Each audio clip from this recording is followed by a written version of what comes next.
Hi everyone, I welcome you all into this dellboomi session. So we had a break.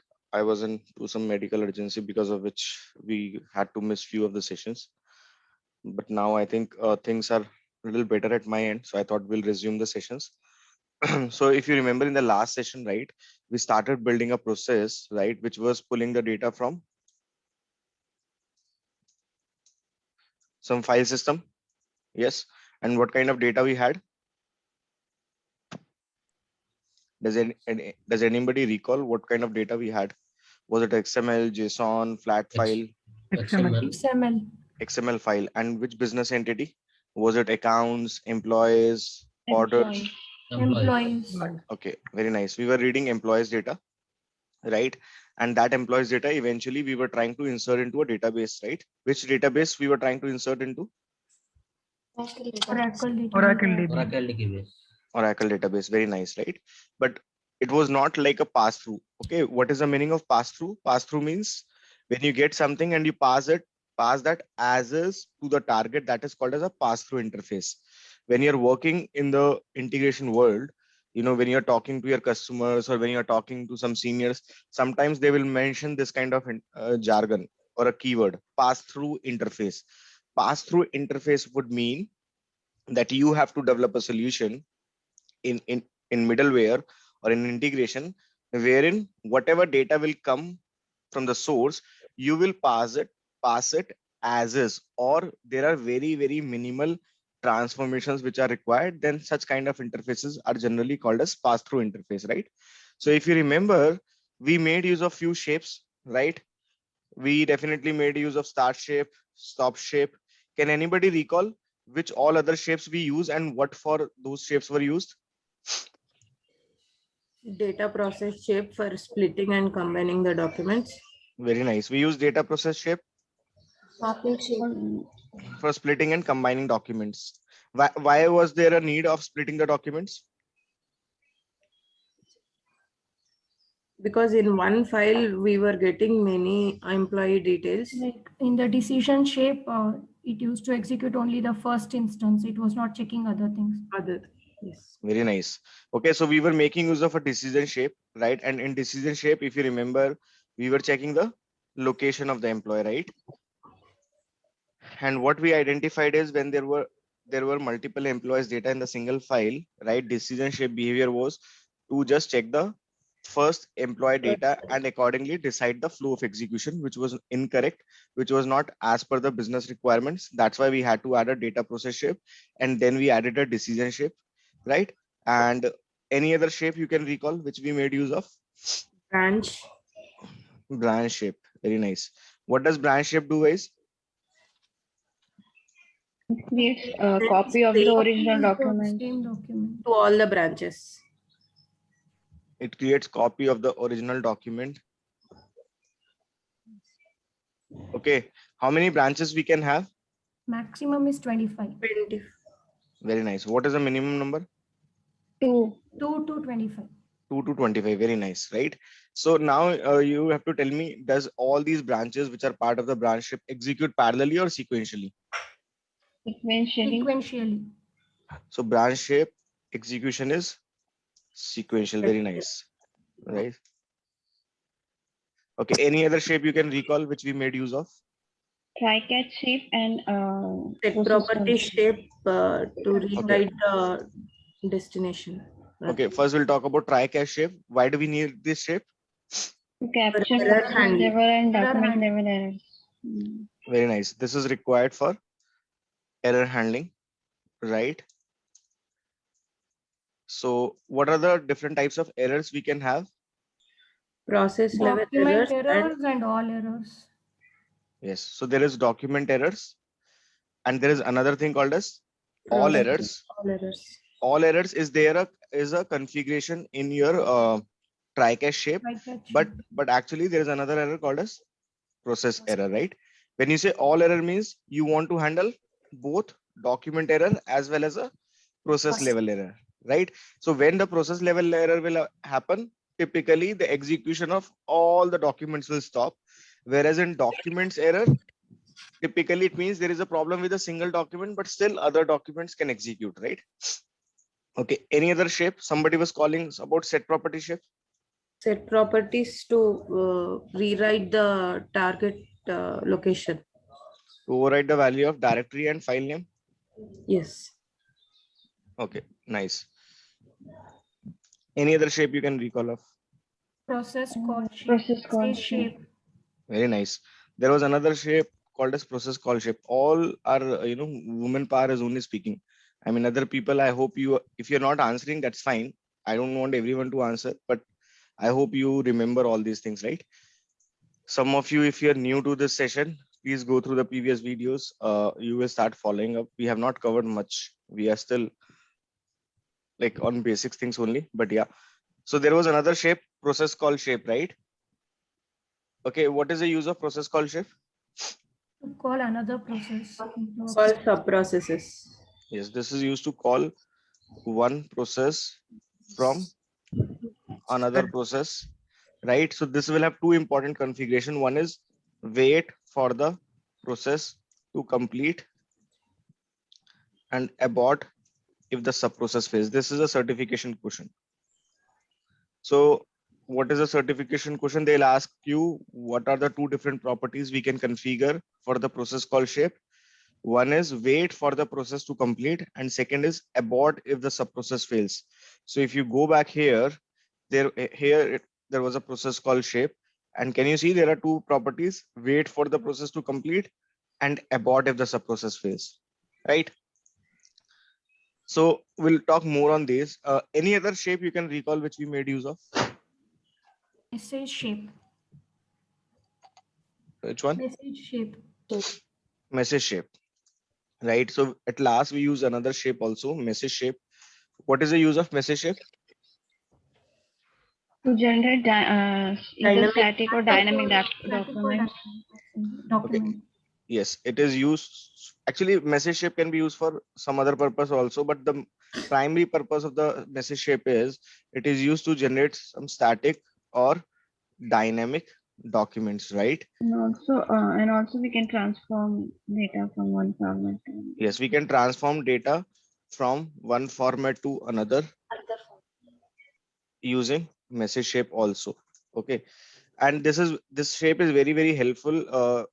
Sometimes what will happen is the data you want to generate, right? The format you want to generate is known to you, but you do not have a specific source. So if you remember in the last session when we discussed, we wanted to create a structure for the error handler, right? Which we created. Do you recall? This is the structure we created, but did we had any some specific source, or this source were multiple, right? We didn't had any specific source, right? We just created a dummy profile, and then to meet this requirement, we just created a dummy document, right?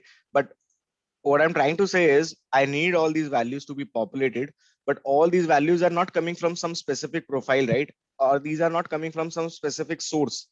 So when you have such kind of requirement wherein you don't see the values coming from some specific source, then in that case, you probably what you have to do is you have to use a message shape. You can achieve the things the way I did.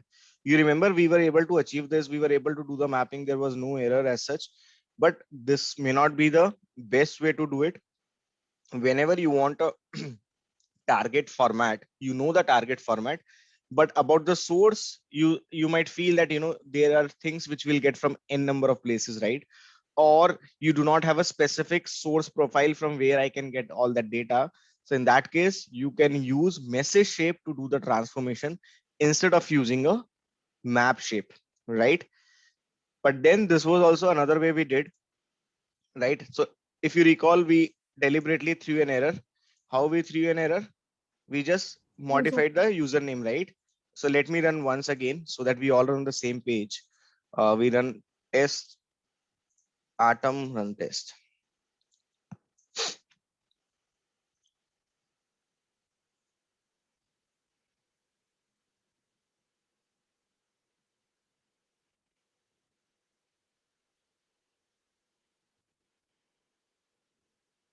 Okay, so if you see here, the control came to the catch branch. Yes or no? So if you see here, you see this green color bold marks. Here it is red. Red means the error has happened. Okay, and what kind of error would it be? Will it be a document error or a process level error when the user details are incorrect? Process level. It's a process level error. Okay. Then it goes here, it goes to the catch branch. What will be the input to the catch branch? Empty document. Empty document. Why empty document? Because start shape of no data type. Because Yes, because in catch branch you will get the same input as it as went to the in try branch branch. of the try cache shape. The input to the try branch of the try cache shape was an empty document, which you can see here. So you see the empty document coming over here, right? Now, after this message shape, what kind of document we'll get? XML. We'll get an XML with a dummy document, right? Why did we create a dummy document? Because map shape cannot be configured without a source profile, and we have to do some sort of mapping. Just to do that, we had to create a message shape and map shape, and then we see a process call shape. And to the process call shape, we are passing some document which may not be relevant right now. This may not be the right document which we need eventually, but yeah. And then to this process, if you want to see what happened to this process, right? This is another sub process, right? We essentially call it as a sub process. Okay. This is a sub process. If you want to get into the sub process, can you see a arrow mark over here? If you go to this arrow mark, it will take you to the sub process, right? So when you go to the sub process, you have a start shape of no data type, you have a stop shape. So what do you think will be the document which comes over here? The same document which was passed from the parent document, or what do you think? No, empty document. Why empty document? Because start shape has no data type. If it has data passed through, then it could have taken the same data which we have sent in that process. Very nice. So what is happening, guys? If you remember long back when we started talking about the star shape, how many types of star shape we have? Four Four types. types. Four types. Very nice. We have 4 types of star shape. Guys, I hope you remember all these things. These all are important. When you start working, you will realize having knowledge of all these is very, very significant. So what are those 4 types? No data. No data, data passed through, trading partner. Very nice. We have no data, data pass through. We have got trading partner. Connecting. Connector. Okay, connector or connection, whatever it is. Yeah. So now we have been using no data. Okay, we did one example for connector also. Now the third one, data pass through. As the name suggests, this type of start shape is used when you want the data coming from the parent process to be passed to the child process, right? So this is used when we need the data from the parent process to be passed to the sub process. Yes, when we have this kind of requirement, then we go for a data pass through type of star shape. So if you come back over here, you see, you go to this arrow mark, you will see there is a star shape of no data type. But if my requirement was to make sure,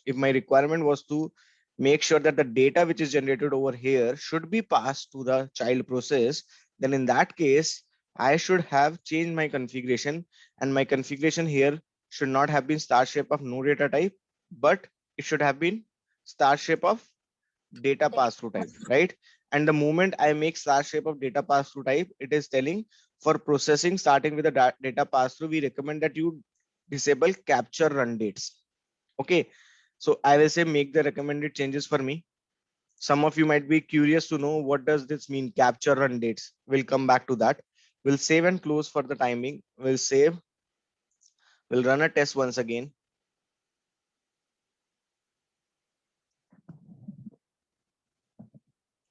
Okay, so we again go back straight to the process call shape, right? This is a process call shape, which is calling another process. Here there is an arrow mark, which can take you directly to the sub process. I go over here. It is saying loading sub process result messages. Here we come to the stop shape source data. You see now this time there is a document. Last time it was an empty document.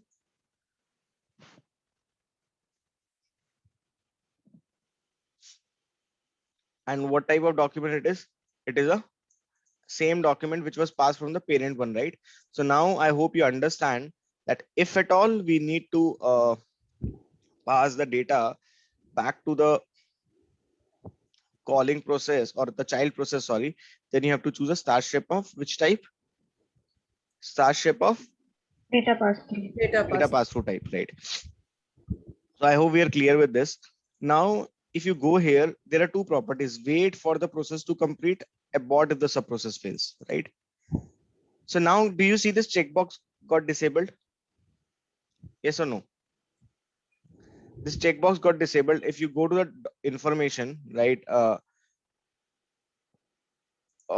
Maybe you can check the documentation. So what happens is whenever you have a star shape of data pass through type for the child process, you cannot uncheck this. Are you understanding what I'm saying? Whenever you have a child process, right? When I say child process, I mean sub process. Whenever you have a sub process which is having a star shape of data pass through type, for all such processes being called from the process call shape, this property gets disabled, which means this always becomes sequential, that your process call shape will always wait.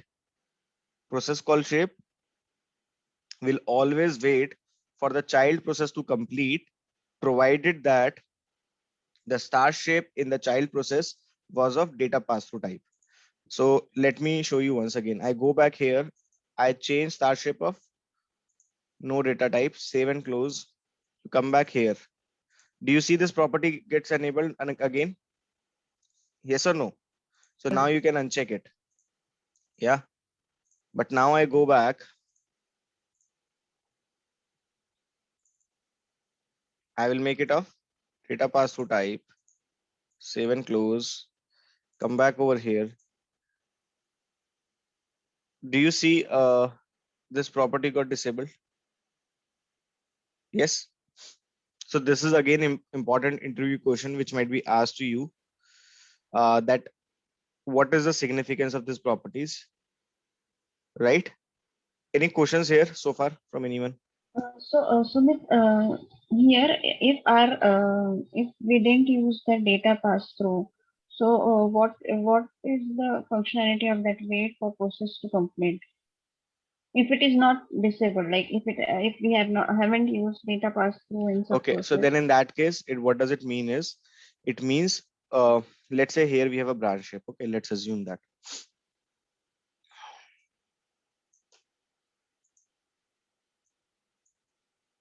Let's assume it is like this. Okay, and here also maybe I have something like this. Okay, just an example I'm taking. So now if you, let's say, go back here and you make this star shape of no data type. So you get an option, right? Whether you want to keep it checked or unchecked. Now you uncheck it. It means that this branch one will not wait for the complete sub process to execute. It will just trigger that sub process and the control will come to the branch two. So this is gonna be like a parallel not exactly parallel, but you can say nearly parallel execution, right? So you're not waiting when you uncheck this, you do not wait for the whole sub process to execute. Are you following me? Yes. Yeah, you do not wait But, for the yeah. whole Means sub they process will to execute. You will they will trigger it, execute and pattern. yes. Any If we questions check, from anyone? Yeah, yeah, and if we check, then it will it is wait sequential. for the It will first. wait. Yeah. Yes. Okay. Okay. So now what I'll do is I want to come back to, let's say, my previous version. I'll come to 106. I see 106 was the one, right, where I didn't have branch shape. I can save, and this becomes my latest version. Okay. I'm just explaining this so that you remember that there is some concept of revision history also. And if you want to go back to your previous versions, you can always do that. Yeah. Sumit, also, can you explain that abort if fails that configuration? So abort if the subprocess fails means, Yeah. if the subprocess is failing, you want parent process to also fail. Okay. Okay. Then it means if the subprocess fails, you want the parent process to stop the execution completely. Then you use it. Okay.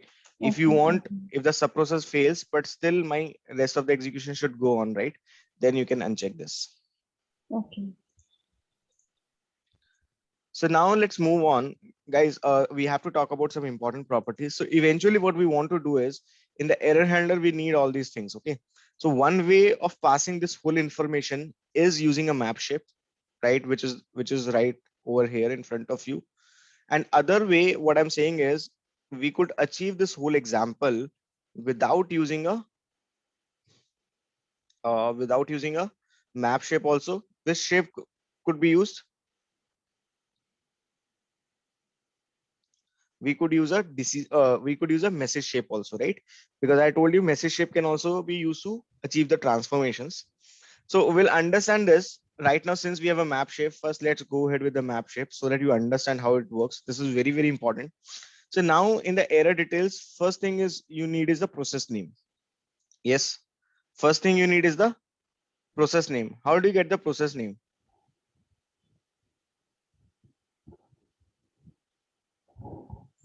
Is there any function which can give you the process name? String, numeric, date, lookup? No, there is no such function. So one way is you can just hard code that name. Okay, that is one way. So I take this name, I go here and I hard code, right? What is the disadvantage of this approach?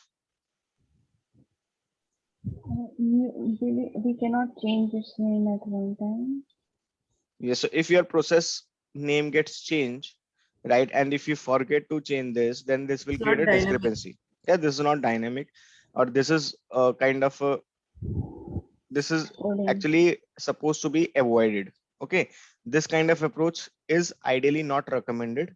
Okay, but generally the process names will not change so frequently. So for now, we will live with it. Okay, for now, we will live with it, but I'll tell you how to make it more robust, right? Then you go for the error code. Let's say error code I'm saying is 500. This is again hard coded. Error type, let's say I'm saying it is a technical error.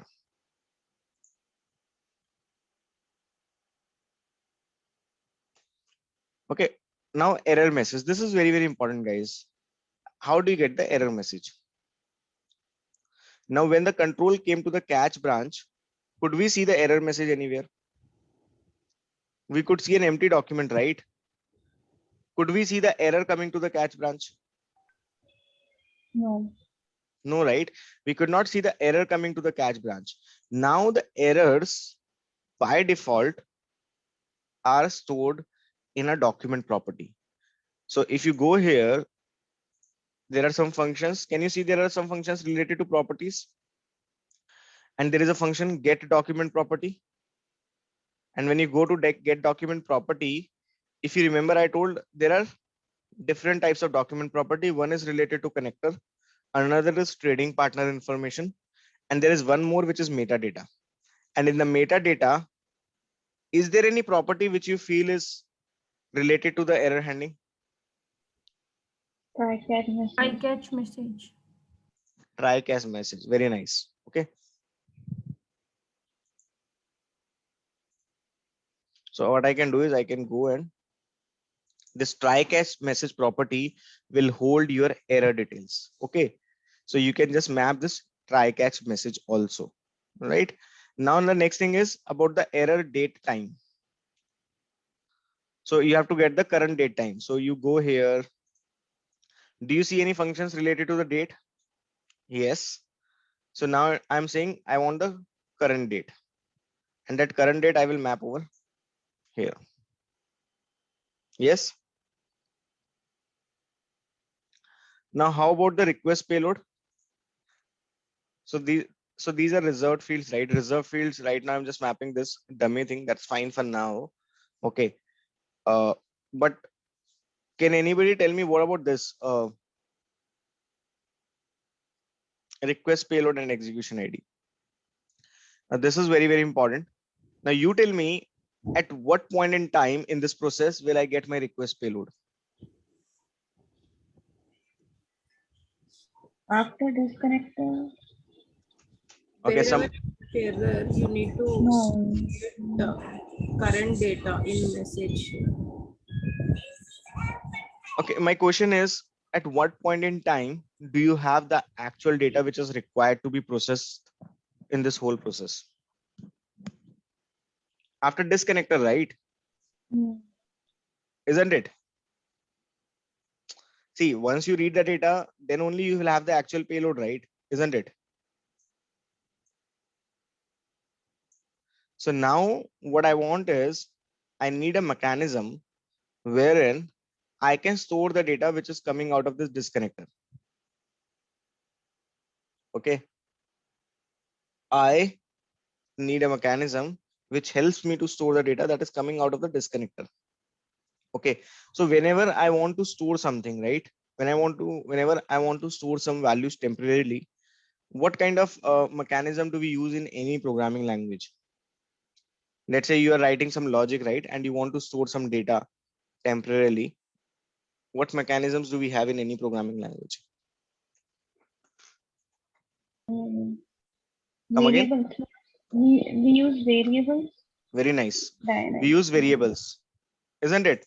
Guys, if you have, if you know C language, or if you know Java or any other language for that matter, we use variables, right? Variables are used to store the data temporarily, right? So now in BOOMI, there is nothing like variables, but we have something like properties, right? Can anybody recall what all types of properties do we have? Document property, dynamic property, Very Right. nice. We have document property. Document properties, process property, process properties. and Yes. So these are 5 types of properties. We have document property, dynamic document property, process property, dynamic process property, MIME property. And this is one of the topics in BOOMI which confuses people a lot, right? A lot of people get confused about it. That's fine. We will try to, make sure that you understand it in a clean and nice manner. But now what I'm saying is, these are the properties which we can use, right? So now what I want to do is, I want to go back here, and here right after this, I will use a set property shape, because I want to set some value. And please understand this set property shape, will it make a change in your document? These do not alter your document, right? These will just these might extract some data from your document and store it in a kind of a variable, but it does not modify your document, right? So what I mean to say is, if there is some employee data which is coming out of this disconnector, the set property shape is not going to modify the original document. What all it can do is, it can extract some information and can store it for a later purpose. That's all.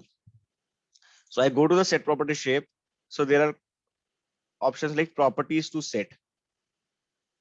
So there is a document property. So document property, I hope you understand, are some standard properties, right? Related to connectors and all. Then there is a dynamic document property, and there is dynamic process property. Now, whenever you want to store certain information, which is going to change for each document, then you have to choose dynamic document property. Okay, I'll repeat. Whenever you want to store certain information which is going to change for every document, yeah, which is going to change for every document, then you have to use the dynamic document property, because if you have 100 documents, you will have 100 different values of dynamic document property, each pertaining to a document. For example, I'll give you an example. So right now, how many files are being read? Right now, how many one. files are we reading? We are reading only one file, right? But when we started with this use case, we were trying to have each employee data in a separate file, isn't it? So in that case, if let's say I had 100 employees, how many files I might have had? 100 points. We might have had 100 files, right? So now tell me, if you have a business requirement wherein you have to store the file names of all the files which are being read, right? So it means if you are reading 100 files, that means how many different properties you need to store those 100 file names? 100. 100, right? Let me repeat. Right now we are reading one employee data. Oh, sorry, we are reading one single file which is holding multiple employees data. But when we started with this whole process, right, we were reading the data in such a way that each employee data was there in a separate file. Now, what I'm saying is, if there is a business requirement wherein I need to store the file name, right, of each file which is being read, and given the fact that there are 100 employees data, then how many properties do we need to store those different file names? We need 100 properties, right? We need 100 placeholders. Yes or no? Each pertaining to a file. Yes. So what or in other words, I can say for each document, there is a separate value, right? When something is going to change for each document and I want to store that, I will prefer to go for dynamic document property. Yes. But now in this case, how many files are being read? Only one. One file. Only one. Only one file. And that one file gets converted into how many documents when we read the data for the first time? One document, right? So in that case, I can go for dynamic process property. What I'll do is I'll create a dynamic process property. Generally, the convention is we give like this DPP, but there is no hard and fast rule. DPP stands for dynamic process property, and I will say something like initial payload. What is the meaning of payload? Payload represents your request data which is under execution. Okay. So this is my initial payload. This is a kind of a variable only. So here I am creating a dynamic process property with the name DPP underscore initial payload. Whenever you are creating these properties, make sure that you are making a note of these properties, because when you want to use these properties later on to retrieve the actual data which is stored in these properties, you have to use the exact same casing. These all properties are case sensitive. So what I'm saying is, I'm saying this is my property, and in this property I'm going to store something. So I'll go to plus. So there are different, so this is called as a parameter section, right? When I go to the parameter section, I have different types. So there is a type called as static, there is a type called as connector data, there is a type called as cross reference lookup, there is a type called as current data. So this current data has the tendency to give you the actual data which is under execution at the moment this shape gets executed. When this set property shape gets executed, what is there in my current data? What is the current data?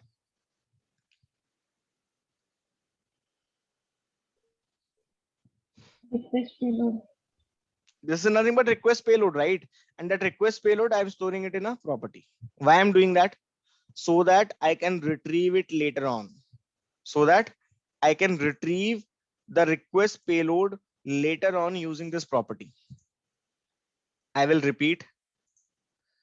So what I'm saying is, after this disconnector, right after this disconnector, I'm using a set property shape. In set property shape, what I'm setting, I'm trying to set the value for a dynamic process property. Why I'm using a dynamic process property? Because whenever we have a single value to be stored that we want to use across the process, then we prefer dynamic process property. So right now I have some payload which I want to refer maybe throughout my process, anywhere inside my process. So I created a dynamic process property with the name DPP underscore initial payload.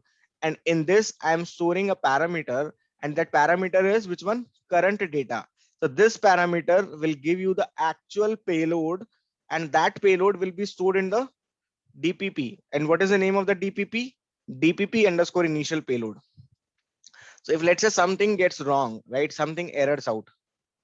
What I have to do in the error handler, I have to pass the request payload. So how can you get it, guys? Now you have to go to functions. In the functions, do you see any, if there are any functions related to properties? Properties. Okay, you'll go to properties. Under properties, do you see any functions, or do you see any function which will help you to retrieve the value of a dynamic process property? Get dynamic process property. Okay, there is get dynamic process property. I will say, okay, now it is asking me the property name. What is the property name from where I can retrieve the value of the payload? DPP underscore initial payload. It is DPP underscore initial payload. Just make sure it is exactly same name as it was given while setting the value, because this all is case sensitive. I hit okay. And out of this, can I do this mapping?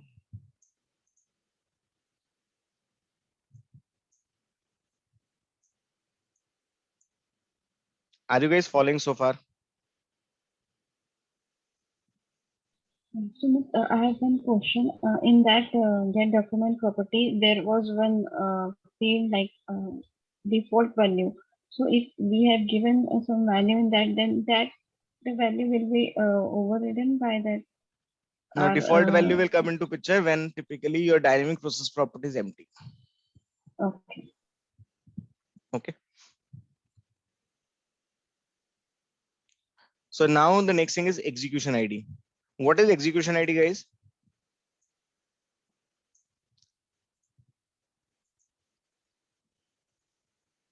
Execution ID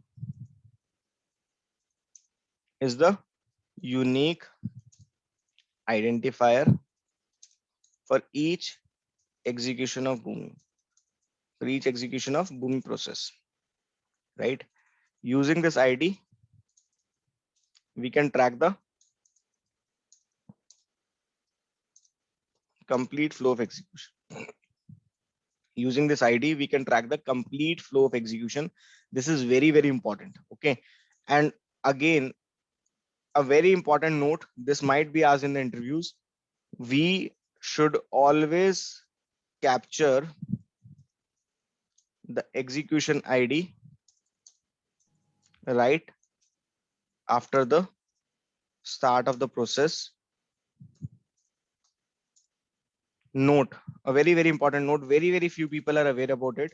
Execution ID value gets changed after the try catch shape.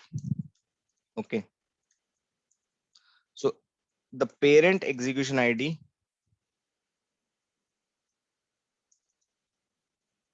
must always be captured before any try catch shape. So you must capture it before any try catch shape. Okay, let us leave it for now. So what I'm trying to say is there is a unique ID. And what is that ID called as a execution ID? That ID will help you to track the complete flow of execution, right? So when you right now, have we done any kind of deployment for this process so far? No, right? We haven't done any deployment, but in real time, after the development, you will deploy your process, right? You will do the go live. Go live means you will make them operational. And after that, once you make them operational, let's say somebody came to you and said that this particular order or this particular employee data is not reaching to the target system, right? So in all such scenarios, whenever this process will execute, a unique ID will get created for this process, and that unique ID is called as an execution ID.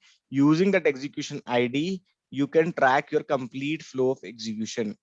Okay, using that execution ID, you can track your complete flow of execution. So what we will do here right now, right after the start shape, what I will set, what I'll use another set property shape. Why I'm using this set property shape? Because I want to store the value of what? Execution ID. So what I'll do is I'll go here, I'll create a property and I'll create a dynamic process property. Why I'm creating dynamic process property? Because this execution ID will be one, right, for the whole process. If there is something one for the whole process, then we have to go for dynamic process property. I will say DPP underscore execution ID. Is it mandatory to start your dynamic process property with DPP name? No, It's not mandatory. It's not mandatory. So what I'm saying is there is a dynamic process property. The name of the dynamic process property is DPP underscore execution ID. And in this property, I want to get my execution ID. Now the question is, how do I get my execution ID? I'll go to the parameter section. I will click on this drop down. In this drop down, do you see there is something called as execution property? Yes. I'll go here, and in this execution property, do you see there are different execution properties? Account ID, atom name, document count, and there is something more, right? And what is that? Execution ID. Execution ID. Yes. Can you see there was something else which could have been helpful for us, which we hard coded? Process name. Process name. Process name. Process name. Process name also is there, right? Which was hard coded earlier. But if we want to get the process name dynamically, then also there is a mechanism under which property? Execution property. Under execution property. But right now I need execution ID. I'll say okay. So what I'm doing is I'm storing the execution ID over here, right? And what is the name of this property? DPP underscore execution ID. Now you have to tell me if I want to retrieve the value of this property here in this map, right? You guys have to tell me. Can anybody tell me what do we do about it? How do we retrieve this value? You can go on that get dynamic process property. So I have to go to first of all go to functions. Yeah. Yeah. Then you have to go to properties. Properties. Then you have to go to Get dynamic process property. and here you have to populate the execution ID, and this execution ID you have to map like this. Yes. Yeah, Sumit, in first of subproperty shape, if we want to store process name, so can we do that? Yes. In So now single, yeah. So now there is a set property shape where we were using the execution ID, right? Now let's say we don't want to hard code the process name, right? Because now we have got a better understanding about things and we realize that it was not required to hard code the process name. So in that case, what I can do is I can go here, right? I can click on plus. So what I'm creating a new property with the name under which one? Dynamic process property, because process name is going to be same, right? Throughout the process. So now this is property number 1 and this is property number 2. For property number 2, have we set the value? No, parameters. Go to parameters. Which parameter? Which type of parameter? Execution property. Execution property. Which Process. drop down? Process name. Process name. Hit OK. So we'll say process name. Hit OK. Now this is done. And now if I have to retrieve this value, what I have to do? Functions. Go to function. Property. Dynamic process property. We have to go to get or set. Yeah, yeah. We have to, so for dynamic process property, there are two, get or set. Which one should we use?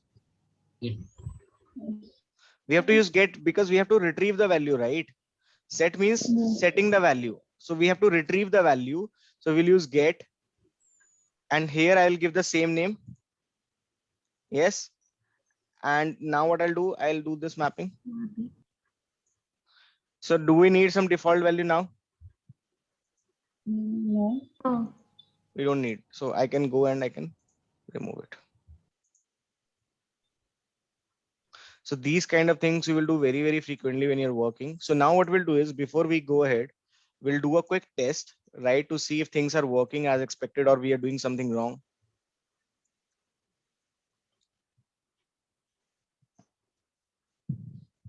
All right. So I'll go here to the shape source data.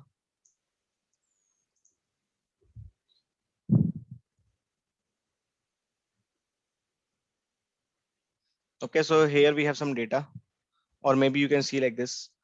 Can you see the process name, guys, getting automatically populated? Yes or no? Can you see the error code? Can you see the error message also came automatically? From which property did we receive this error message? metadata try catch message.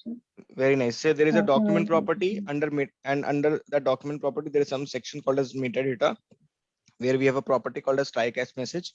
Then you see the date time also. Can you see the payload? Yeah. Yes.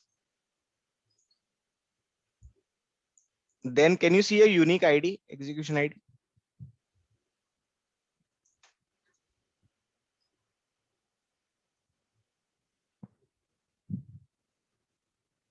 Okay, so now you can see all these, or you can see all these values getting populated. So it means we have been able to create that error data, right? And this error data can be sent to the child process. This is one way, right? This is one way to do this. So this is my data. Just hold on. You can whenever you want to copyright, and if it is, sometimes you will face issues. So you can always use like this also. Okay. For copying, you can just turn off the formatted view and you can make a note. It becomes a little easier. With the formatted view on, you cannot copy the payload sometimes. So this is my payload. This looks absolutely fine to me, right? Any questions so far from anyone?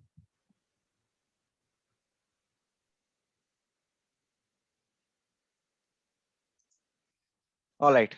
So now we have been able to achieve this, right? So the next thing is, how do we do this with the message shape, right? How do we do with the message shape? So what I'm saying is, instead of using these two things, can we achieve same thing with the message shape? Answer is yes, we can achieve it. So let's say this was my message shape, something like this. You will see this kind of mechanism very, very frequently. So now let's say this is your target format. Do you have the target format, which is more or less like this, isn't it? This is my target format. In this format only I need the data, right? So what I'll do is I'll copy this target format like this. Okay.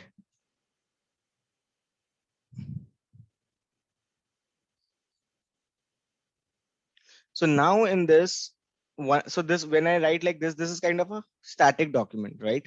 Static document means everything is kind of hard coded. But can we make this as a static document? No, right? We cannot have the same error, right? Everything cannot be same always. So this structure can be static, right? But the data which is getting populated inside is not static, isn't it?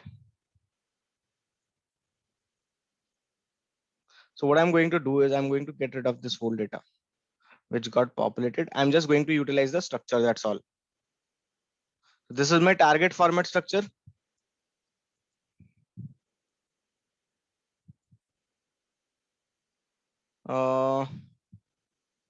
Where does it end?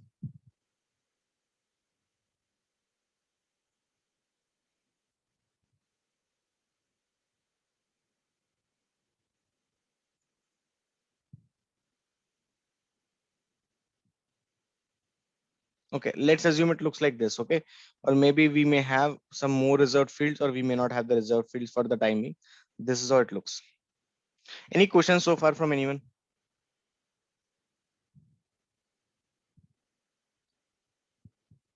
So now here what you can do is, to get this data dynamically, you can create placeholders.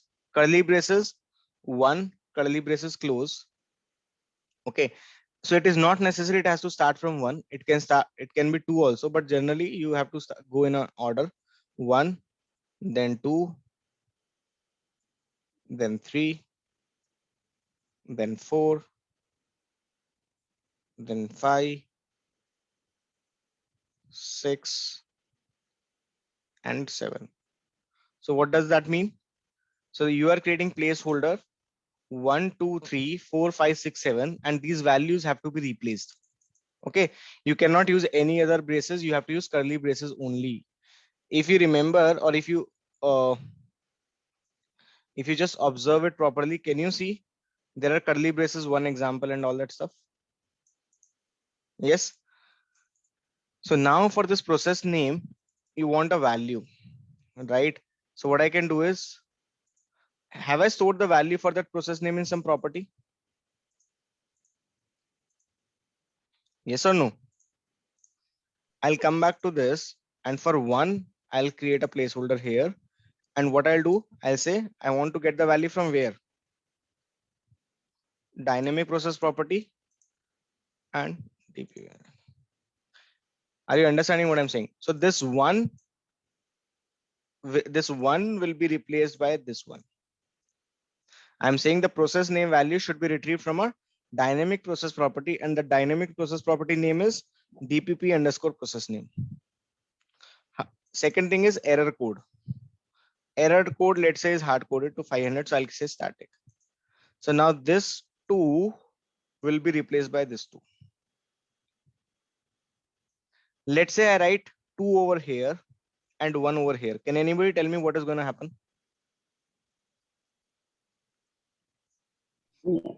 500 process, Process name 500 will be will- stored in process. Process name becomes 500. Absolutely correct. If you change this order, and this is again a certification question, they deliberately change this order and they expect, or they ask you to find out things, and that you will only know when you have worked in real time, right? If you will change this order, it does not give any error, but your process name will become 500 and your error code will become your process name, right? Very nice. So now the error type, okay, let's say error type is again hard coded, which is technical. What about error message, guys? How should I get error message? Document property. So we'll click on plus. Here we will go for document property. Which document property? Metadata, base, and try catch message. Hit OK. Error date time.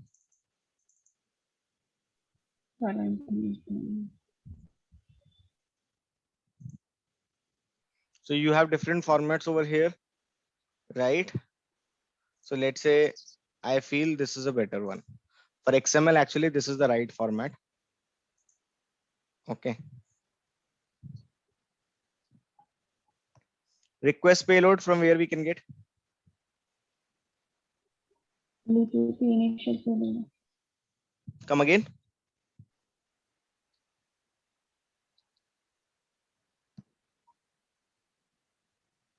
Sorry, dynamic process property, DPP initial payload.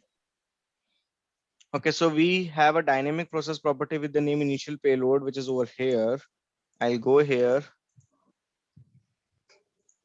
Very nice. We'll go here and we will add a new one. What will be the name? Dynamic process property, initial payload, 6. What about the 7th one, execution ID? We have Dynamic process property execution. So this is the 7th one. I will choose a dynamic process property and I'll give the name. So now if you see over here, right, 1, 2, 3, 4, 5, 6, 7, 1, 2, 3, 4, 5, 6, 7, you had some structure defined, but these values you are getting dynamically, right? Let's save everything. Let's run it.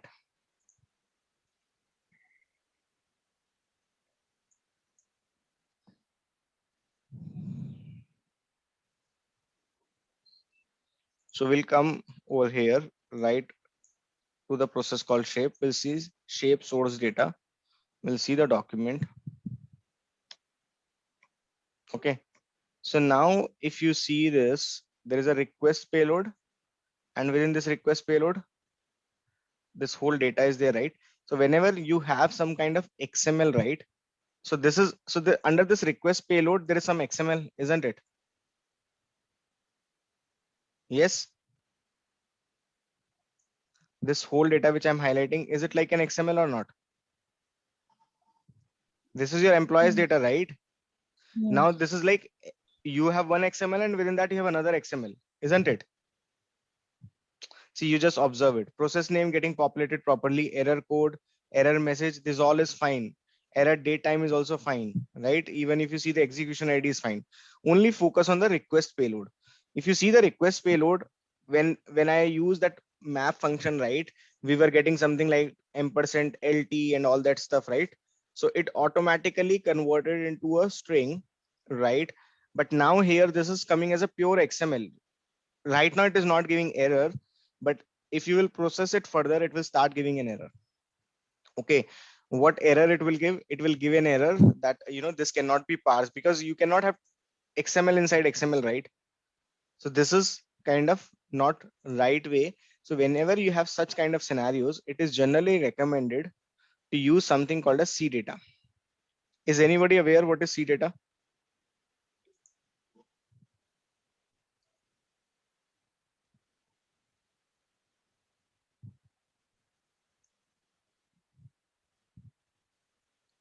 C data means character data.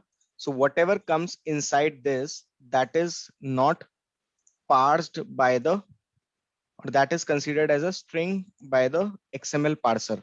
So right now what we are doing is we are creating an XML, but this XML is not going to the XML parser. But if you want to process it further, you will have to send it to the XML parser, and XML parser might give you an error that there is an XML inside an XML, which may not be correct. So what we do is we use a C data.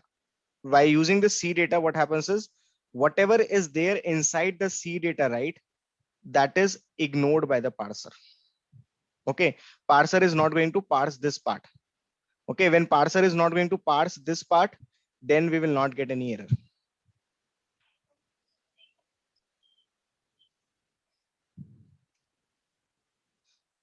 Okay, you will understand this. I will extend this process further. You will understand why I had to use C data. Okay, because C data, even you can do a little bit research about C data. C data stands for character data. And whenever you want XML parser to ignore certain section of your XML from parsing, you can always wrap that inside C data.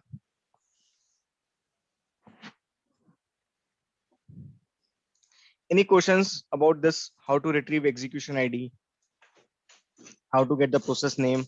So now, instead of using two shapes, we could achieve this whole with the message shape also, right? So what came as an input to the message shape?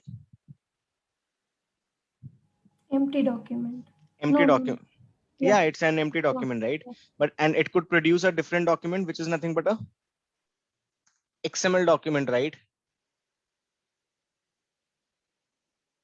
So it converted the data from one format to another, empty document to a XML document.